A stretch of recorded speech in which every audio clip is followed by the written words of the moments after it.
Екі қаз, бір бақа. Екі қаз су таба алмай ыстық шілденің күнінде бір көлшікке келіп қонады. Ол көлшікте көптен бері мекен етіп жүрген бақа бар еді. Ол қаздарды бақылдап жолатпады. Екі қаз бақадан су сұрап жалынады. Бұл суы аз көлшік. Сендерден кейін оның суы таусылады. Сендер ұшып кетесіңдер. Сонда мен бейшара қанат, құйрығым жоқ, қайда барамын дейді бақа.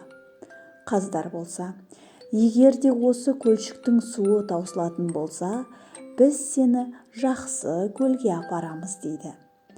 Бақа бұл сөзге келісіп, үшеуі бірге күн кешеді. Бір күні көл суалады. Қаздар уәде бойынша бақаға кетелік, бір жақсы суға жетелік дейді. Мұны бақа мақұлдайды.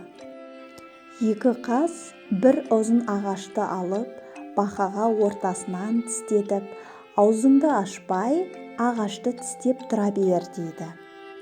Екі қаз ағаштың екі шетінен ұстап, бақаны аспанға алып ұшады. Бақаның көк жүзіне көтерілгеннен кейін көңілі өсіп, мастанады. Бұлар бір үлкен шаһардың үстінен ұшады. Шаһар халқы көкке қарап қайран қалады. Бұл не зат? Ал біреулер болса, бұл қасиетті бақа ғой. Ал енді бірі, бақа емес, бұл басқа зат дейді.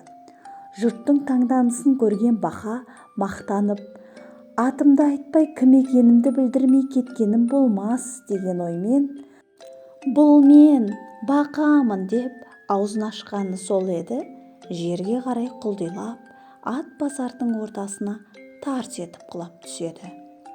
Екі қаз болса, ақымаққа жақсылық жақпайды деп өз бетімен ұшып кетеді.